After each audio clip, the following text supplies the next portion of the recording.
Estamos de volta com o programa Perfil, conversando hoje com Luiz Antônio Simas. Bom, Luiz, a gente falou dos seus livros, falou um pouco da sua carreira, né, como professor de história que foi para as ruas.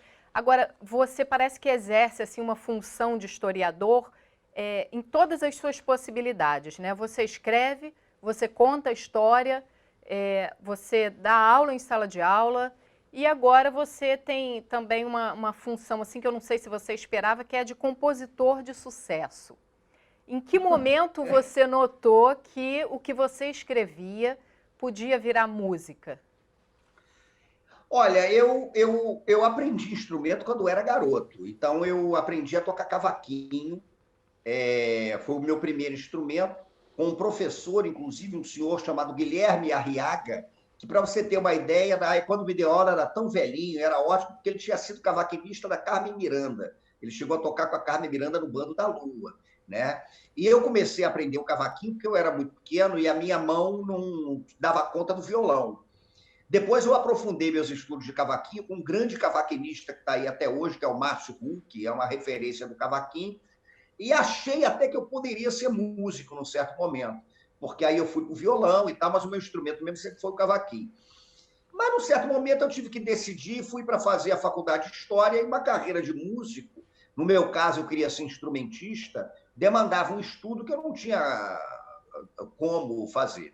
Então, larguei a música, mas sempre gostei de estar ligado à música, sempre gostei de compor algumas coisas, aquele negócio todo, e comecei a escrever muito sobre música. Agora, também fazendo composições, uma coisa que era natural. O que eu não pensava é que essas composições pudessem ser gravadas. E aí elas começaram a ser gravadas.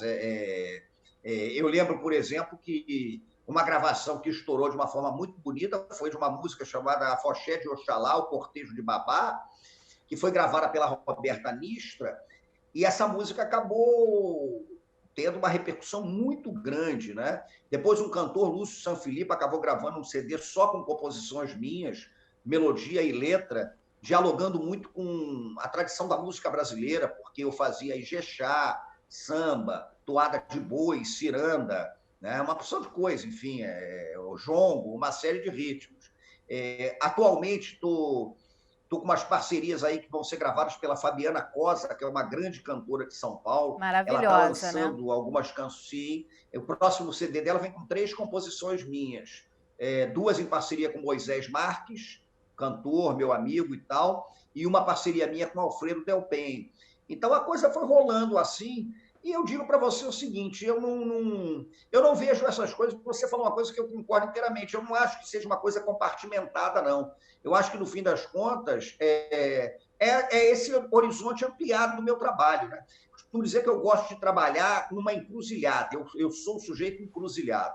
E a encruzilhada entre a história e a literatura, é a encruzilhada entre a prosa e a poesia, é a encruzilhada entre a canção popular e o texto. Então, eu tenho umas parcerias bacanas, e na pandemia, inclusive, eu estou até fazendo mais música do que escrevendo, mas é uma área que eu gosto muito, é uma área muito afetuosa na minha vida e estamos levando em frente. Você fala de tudo está interligado, inclusive nessa canção tem um trecho dela que fala a soma de 100 é 1. Então tá tudo Isso, interligado, né? Música, história, isso. religião, é tudo uma coisa só. Tudo, tudo. Na verdade, é a coletividade, né? Eu costumo dizer que a gente é muito compartimentado, né? De certa maneira, nós somos compartimentados. Você pergunta, por exemplo, uma pessoa, e aí, o que você é? Ninguém responde assim, eu sou gente boa, eu sou tranquilo. Não. O cara responde qual é a profissão dele. Sim. É como se nós tivéssemos virado só a nossa profissão. Né? Eu, professor, você, jornalista, não, mas o ser é mais amplo do que isso, né? Então, o mesmo sujeito que dá aula é o sujeito que pega o violão, faz uma música, que desce e vai para um botequim tomar uma cerveja gelada, né? Eu gosto muito desses desafios. Eu agora, por exemplo, estou fazendo repentes, eu tenho um livro para criança que eu espero que seja lançado agora no segundo semestre. Então, essas coisas todas, na verdade, eu vejo como complementares. E é isso mesmo, essa frase do Cortejo de Babá, do Afoxé de Oxalá, né? A soma de 100 é 1, é o ser integral, é isso aí. E essa questão também do ser humano, hoje em dia, ele sentir a necessidade de se incluir numa sociedade que quer criar seres formatados, né? Você fala dessa multiplicidade de possibilidades do ser humano. A gente está perdendo isso? A gente está perdendo o nosso... Eu gosto de ir ao botequim, mas eu gosto de ir a uma ópera. A gente está perdendo essa nossa cultura rica, né? Querendo se encaixar numa sociedade que não deu certo? Eu acho que tá. Eu acho que a gente tem muito. A gente está muito adaptado a uma lógica de curral, né? Em que colocam você dentro de um curral. Então, esse curral é a filosofia, esse curral é a música, esse curral é a história, esse curral é a poesia, esse curral é o trabalho, esse curral é o botequim, esse curral é a família. E é uma coisa braba, porque você acaba sendo forçado a ter uma fixidez que é empobrecedora da experiência humana, né? Então, quando eu falo da experiência humana, eu falo dessa amplitude, de uma amplidão do ser mesmo, que pode ser muita coisa, que não precisa ter essa fixidez toda. E nós operamos o tempo todo nessas barreiras cognitivas, né? Todo mundo muito fechado no cercadinho. Eu vejo muito isso, por exemplo, quando às vezes chegam para mim e dizem que algumas livrarias não sabem exatamente em que estante colocar meus livros, porque é o quê? Então, bota na história, bota na literatura, bota na crônica, bota... Não tem. Então, eu sempre digo o seguinte, olha, se tivesse uma estante chamada Encruzilhada, você podia botar meu livro nessa estante, porque eu gosto dessa experiência mesmo, da disponibilidade. E eu tenho uma coisa que é a seguinte, quando eu acho que eu já sei excessivamente alguma coisa, se é um vício que eu tenho desde garoto, e não digo que seja bom, não, porque às vezes me causa problemas. Mas quando eu acho que eu já sei alguma coisa suficientemente, eu gosto de fazer uma coisa completamente diferente. Então, quando eu escrevi um livro sobre futebol, Ode a Mauro Shampoo, é porque eu já estava ficando muito marcado por um cara que escrevia livro sobre samba. Eu falei, vou fazer um livro sobre futebol. Né? Quando fiz um livro mais ligado à filosofia, com um parceiro meu, Luiz Rufino, foi uma tentativa também de dar um drible nessa coisa de me enclausurarem numa área ligada à história. Quando o Lúcio Sanfilippo gravou um CD só com canções minhas, para mim era um desafio. Então, assim é bacana, eu gosto disso. Agora, você fala um pouquinho dessa necessidade do ser humano também sair do curral, né? A gente foi se Sim. colocando cada um no seu nicho, foi perdendo essa comunicação que as pessoas deveriam ter, né? Essas inter-relações. E o carnaval é um momento que as pessoas sempre utilizaram para se manifestar, para mostrar o contraditório, o que elas tinham vontade de ser, e durante o ano, na sociedade ali reprimida, ela não conseguia se mostrar. O carnaval também está virando uma festa politicamente correta? Eu acho que o carnaval corre o risco de ser excessivamente domesticado. Então, excessivamente normatizado, né? E isso é muito preocupante, porque o carnaval hoje ele tem que lidar com vários fatores que estão fora dele, evidentemente. O discurso da ordem pública, alguns discursos de ordem moral, né? O mercado, que tenta mensurar o carnaval pela possibilidade de retorno financeiro que ele vai ter, né? Então, nesse sentido, a palavra que eu citaria é talvez a domesticação excessiva do carnaval. O carnaval ele corre o risco de ser excessivamente domesticado, e essa excessiva domesticação ela tira algumas pulsões que são fundamentais para a gente entender a dimensão existencial do carnaval. Né? O carnaval é uma festa que redimensiona a existência. Se vai dar lucro ou não, tomara que dê lucro, tomara que gere o crescimento de uma economia criativa. Mas a prioridade do carnaval é ser uma festa da existência, né? O Beto Sem Braço tinha uma frase que eu adoro, que ele dizia isso: o que espanta a miséria é festa. Então, espantar a miséria existencial, inclusive, né? Acho que o risco da normatização excessiva do carnaval, né? Encurralar o carnaval num modelo só, como a gente estava falando, ele é um risco efetivo, que tem acontecido. Agora, existe também essa questão de algumas pessoas entenderem as manifestações no carnaval até como um deboche, como foi a questão da fantasia do índio, né? Aí o Cacique de Ramos também foi incluído nessa discussão. É preciso também entender a história, né? O Cacique de Ramos tem uma história profunda, né? Uma história com a ancestralidade. Não pode colocar tudo num balaio só. Claro, tudo tem que ser analisado com muita calma dentro de um processo que é conjuntural. Eu acho que as pessoas fazem uma certa confusão entre o que eu chamo de evento da cultura e cultura do evento. O desfile do Cacique de Ramos é um evento da cultura, porque o Cacique de Ramos é orgânico desde 1960 naquela comunidade. O Cacique de Ramos está muito ligado ao candomblé do Gantoá, porque a mãe dos fundadores era filha de santo de menininha do Gantoá e fez os preceitos necessários para dedicar o terreno onde está o cacique a Oxóssi, que, por sua vez, é um orixá considerado protetor dos indígenas. Então, o desfile do cacique é um grande evento da cultura. Outra coisa é a cultura do evento.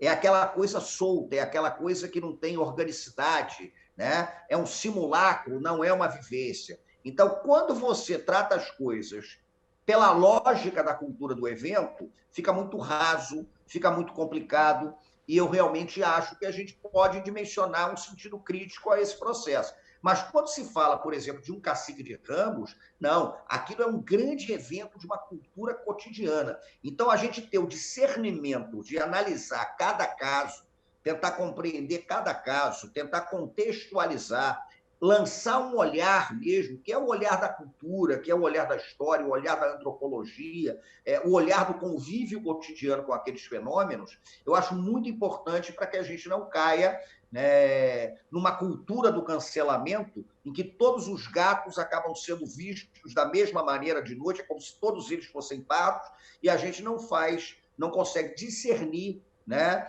entre o que é vivência, que é o caso do Cacique de Ramos, e o que é um simulacro. Isso é muito importante, a gente tem que ter esse cuidado enorme. Agora também tem a sua participação na Sapucaí, né? Ano passado a Mangueira foi a campeã, com um enredo belíssimo, né? História para ninar gente grande, que trouxe muita coisa que a população também não tinha conhecimento, foi um samba que estourou, né? Qual foi a sua participação Sim. junto com o Leandro? Como é que surgiu aí a ideia de você ajudá-lo também na montagem? O Leandro, na verdade, meu amigo Leandro, que é um gênio, ele é o autor dessa ideia genial, desse enredo. Nós conversamos antes, inclusive, do lançamento do enredo, passamos uma tarde inteira num botequim, o Bode Cheiroso, enfim, um botequim no Maracanã, o Leandro me falando do enredo e a gente trocando ideia, o Leandro conversou com muita gente, e aí ele escreveu um enredo que é belíssimo, e já no processo do carnaval, o Leandro me chamou para fazer uma espécie de curadoria de texto, sobretudo no último carro da escola, que era um carro que vinha falando de ditadura militar, era um carro que vinha falando de Duque de Caxias, Princesa Isabel, Marechal Floriano, personagens polêmicos da história do Brasil. E além de escrever alguns textos, né, eu convidei algumas professoras e professores da rede pública, né, com o aval, evidentemente, do Leandro, para que eles produzissem textos a respeito do enredo da Mangueira. Então, foi muito interessante, porque eu acho que foi um desfile pedagógico, né? Quando a gente falou no início da entrevista que a escolaridade é uma coisa, a educação é outra, e que o processo educativo ele vai além da escolaridade, o desfile da Mangueira mostrou isso. Esse desfile da Mangueira, que eu tive a maior alegria, né, de dar a minha colaboração à ideia genial do Leandro Vieira, ele é um exemplo concreto, porque a gente teve ali um fenômeno da educação, né? É um desfile com uma pegada educativa visceral, vigorosa, embalado por um samba maravilhoso, enfim.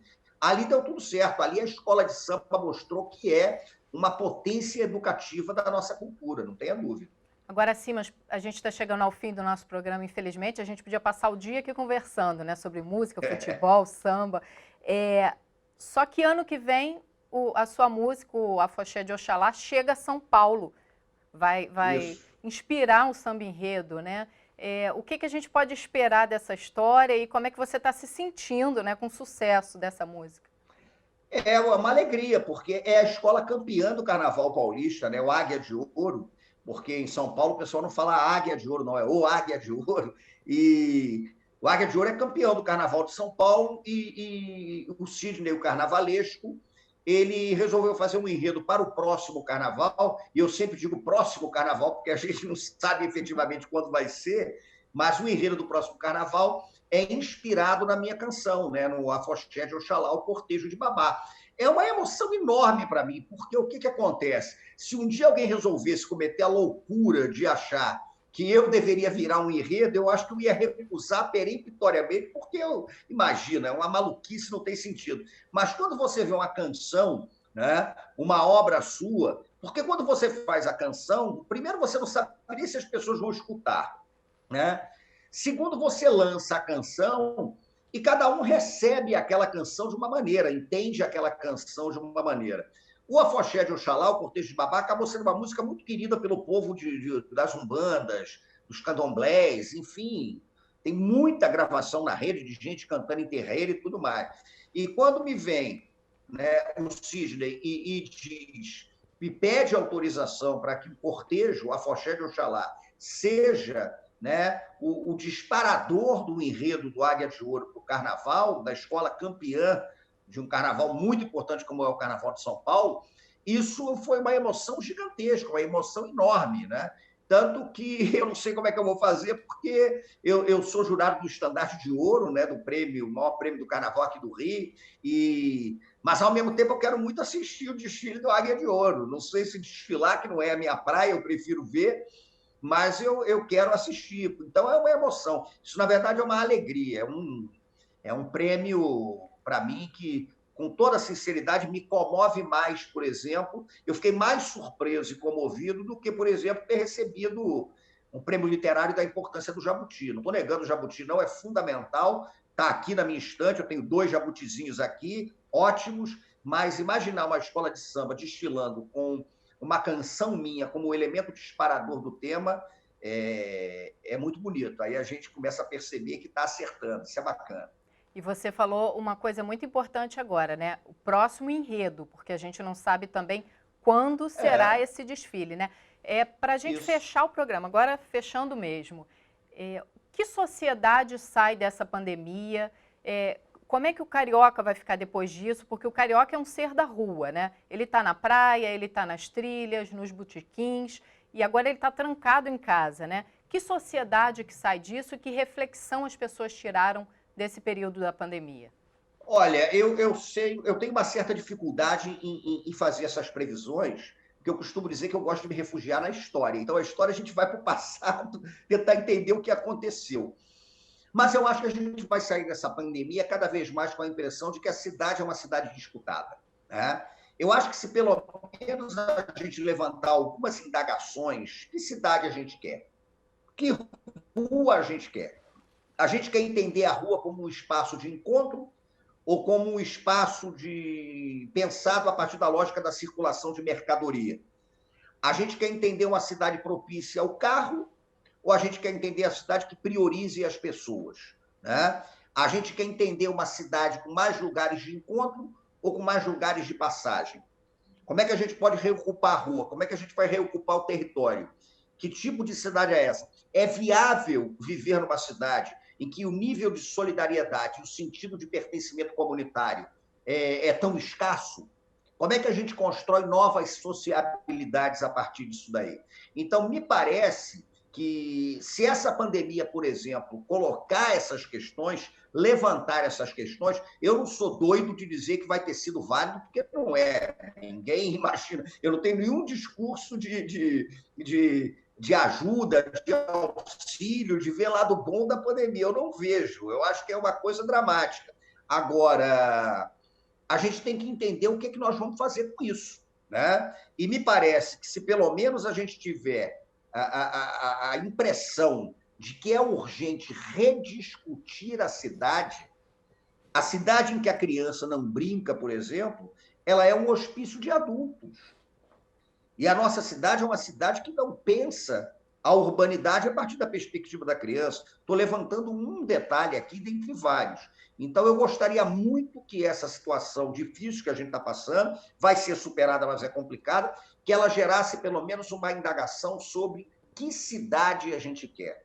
O que, que a gente entende por urbanidade? O que, que a gente entende por coletividade? Por sociabilidade? Se esses debates, pelo menos, forem lançados e discutidos amplamente, né, eu acho que a gente pode pensar em alguma coisa melhor. Agora, é urgente que essas questões sejam colocadas.